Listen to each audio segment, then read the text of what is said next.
Esse vídeo é composto pelos seguintes tópicos: o que é currículo, quais são os tipos de currículo e o que ele engloba, teorias de currículo, tradicional, crítica e pós-crítica, currículo e ABNCC, currículo e o novo ensino médio, referências. Olá, boa tarde. Me chamo Raíssa e vou apresentar o que é o currículo e qual a importância do currículo escolar nos dias atuais. Bom, de início entendemos que o currículo escolar compreende não apenas um aparato de conteúdos, habilidades e competências a serem desenvolvidas. Do ponto de vista etimológico, a palavra currículo deriva do grego currículo, que por sua vez significa pista de corrida. De imediato nos leva a uma interpretação de que o currículo escolar se refere a uma trajetória, ao caminho percorrido pelo homem no processo de significação do mundo e produção do conhecimento. Desse modo, o currículo deve ser entendido numa perspectiva prática, que envolve diversas dimensões, desde decisões administrativas até a praxis pedagógica. Essa reflexão nos leva a uma concepção de currículo ligada àquilo que realmente se efetiva nas escolas, ou seja, aos saberes produzidos no processo de ensino e aprendizagem. O currículo escolar é parte integrada do projeto político-pedagógico da escola, documento normativo que contém todas as atividades a serem realizadas ao longo do ano letivo, compartilhado com toda a comunidade escolar. Ele surgiu para organizar o projeto pedagógico e atender às diretrizes educacionais, com a padronização dos conhecimentos a serem adquiridos pelos alunos, de modo a garantir uma formação democrática que proporcione a humanização, a cidadania, o direito à educação e a diminuição da desigualdade cultural.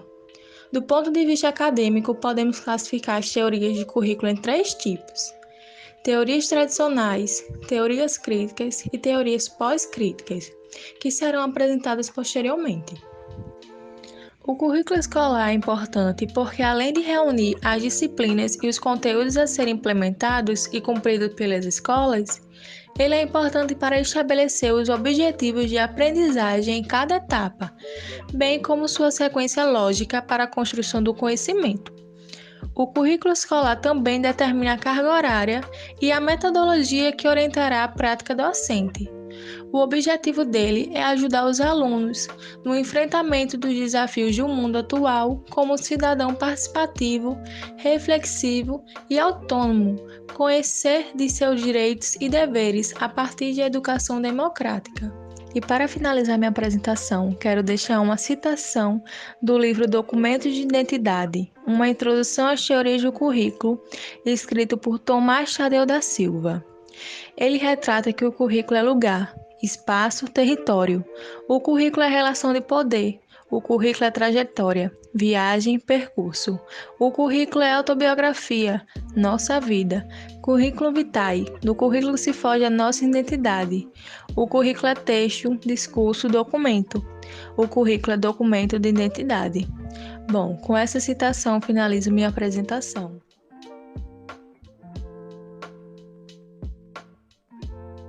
Sobre os tipos de currículo, nós temos o oficial, formal, real ou em ação, oculto, explícito, vazio ou nulo. Tá, mas o que cada um deles engloba? O currículo oficial é aquele currículo na qual exige um planejamento, para que possa ser trabalhado as diferentes disciplinas e séries de determinado curso. Como exemplo, podemos citar as propostas apresentadas pelo currículo do Estado ou das Secretarias de Educação. Currículo formal tem como principal característica a abrangência de todas as atividades e conteúdos que foram ou que irão ser planejados para dentro da sala de aula. Currículo real, ou também nomeado de currículo em ação. Sobre este currículo, podemos afirmar que este acaba sendo uma consequência da escolarização. Isso porque envolve os tipos de aprendizado que os estudantes passam a adquirir em suas experiências educacionais, influenciando assim não somente em conteúdos, como em valores e comportamentos assimilados. Currículo oculto. Este currículo apresenta propostas implícitas nas atividades escolares, tendo em vista que os professores não necessariamente têm a intenção de mencionar e causar os efeitos que de alguma forma se tornaram resultantes dentro do ambiente escolar. Currículo explícito. Diferente do oculto, este tipo de currículo tem um efeito contrário. Ele possui uma dimensão visível de propostas intencionais, buscadas e promovidas através do ensino. Currículo vazio ou nulo. Ele se constitui por conhecimentos ausentes ou vagos, não apresentando propostas curriculares e práticas que deveriam abranger conhecimentos fundamentais para a compreensão da realidade. A teoria de currículo tradicional é conteudista e não questiona a estrutura social em que a comunidade está inserida, sem refletir a respeito de como se deu sua construção e sistematização. No ambiente escolar, esse modelo de currículo é focado na técnica e reprodução de conhecimento e comportamento. De acordo com Silva, 1999, página 30, as teorias tradicionais eram teorias de aceitação, ajuste e adaptação. No Brasil, a década de 60 foi marcada pelo início da ditadura militar e movimentos contra a cultura, além do contexto internacional com protestos contra a guerra do Vietnã e o movimento pelos direitos civis nos Estados Unidos. Essa conjuntura política e social contribuiu para a construção de uma nova visão de currículo em diversos países, as teorias de currículo críticas, Silva, 1999.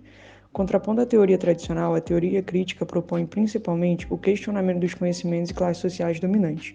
Enquanto a visão tradicionalista se preocupa com a técnica e a feitura do conteúdo curricular, a perspectiva crítica busca a compreensão curricular e seus desdobramentos na sociedade, como a orientação dada aos indivíduos sobre os lugares que devem ocupar ou aceitar. O livro A Pedagogia do Oprimido, de Paulo Freire, é um marco dessa teoria.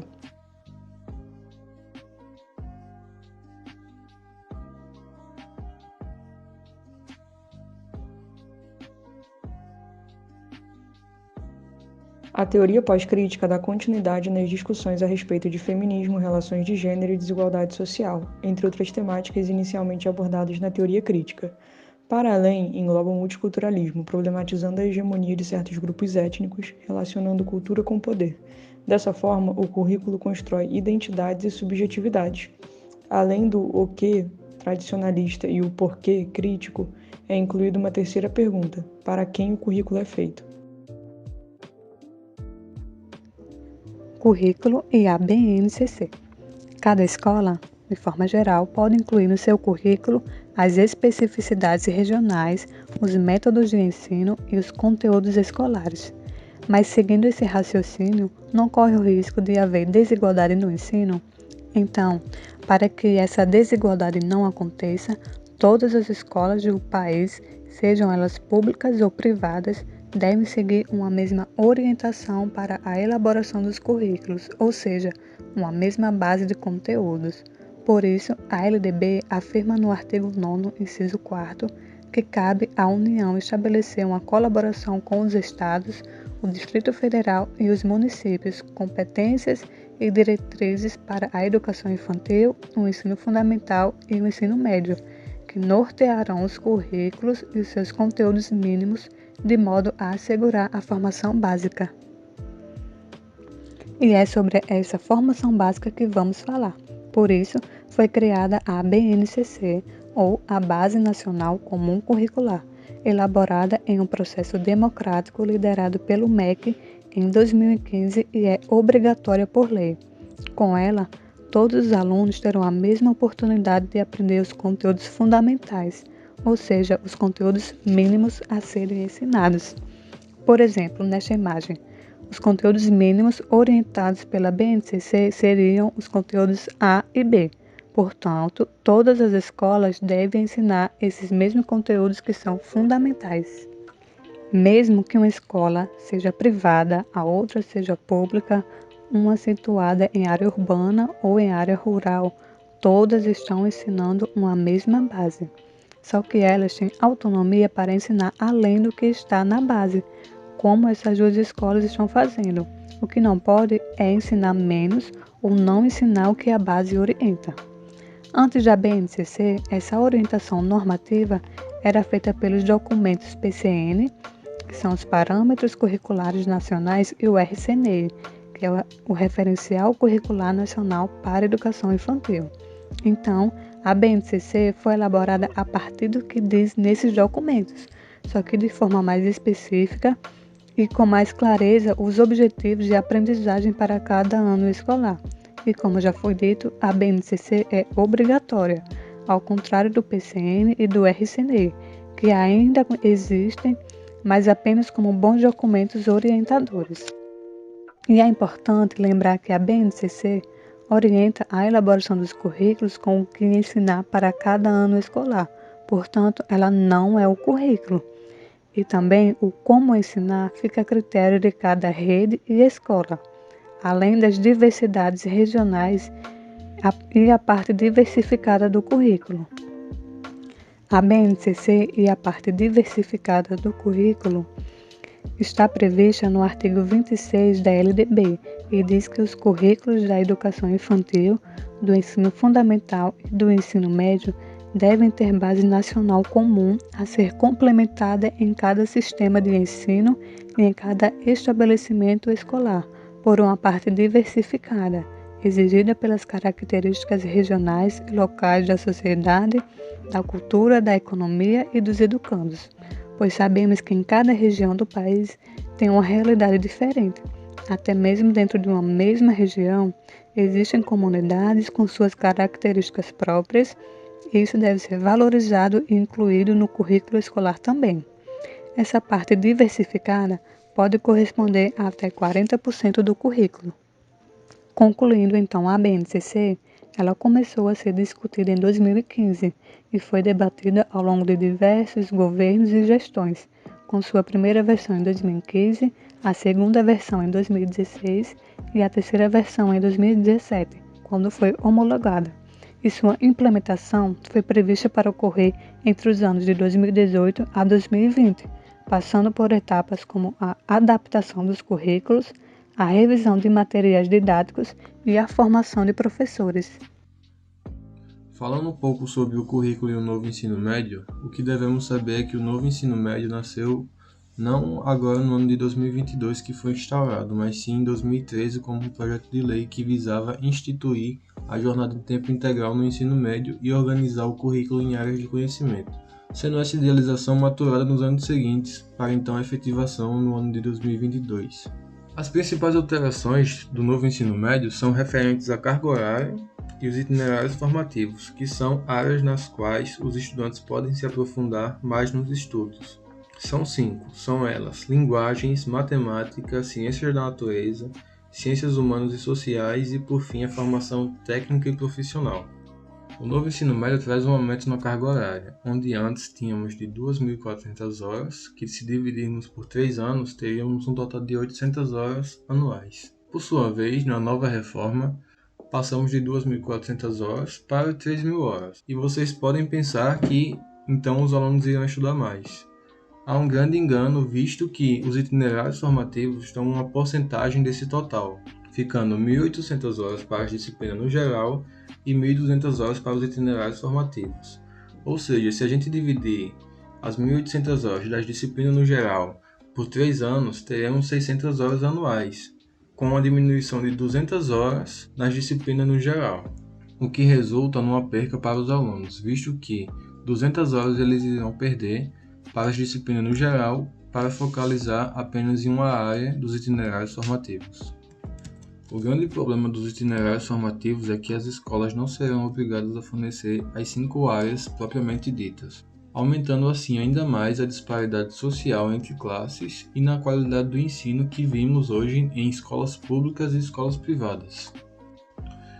Um aprofundamento que devemos ter também é sobre os professores com notório saber, que seriam aqueles profissionais que realizaram um pequeno curso ou já possuem conhecimentos necessários, entre aspas, que segundo o governo são capacitados para poder lecionar, deixando de lado assim profissionais que dedicaram anos da sua carreira, que possuem o conhecimento necessário da didática, dos fundamentos da psicologia educacional, de como se organiza a educação brasileira, de entender que cada aluno é diferente, para essa mão de obra que é mais barata e que beneficia amplamente a sociedade capitalista.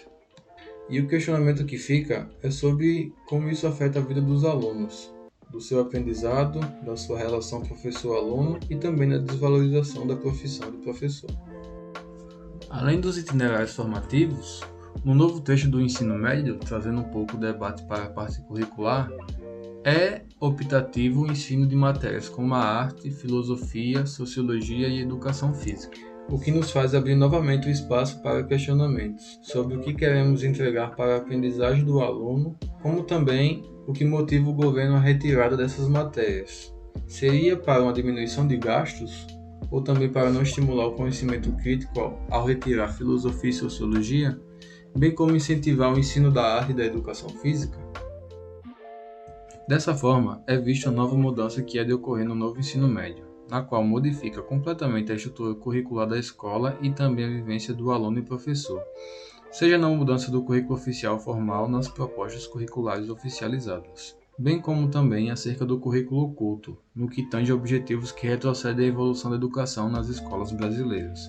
Fazendo dessa forma, segundo as autoras Lucila Santos e Marluce Paraíso, que o currículo torna-se elemento de uma transgressão cultural advinda de uma política cultural.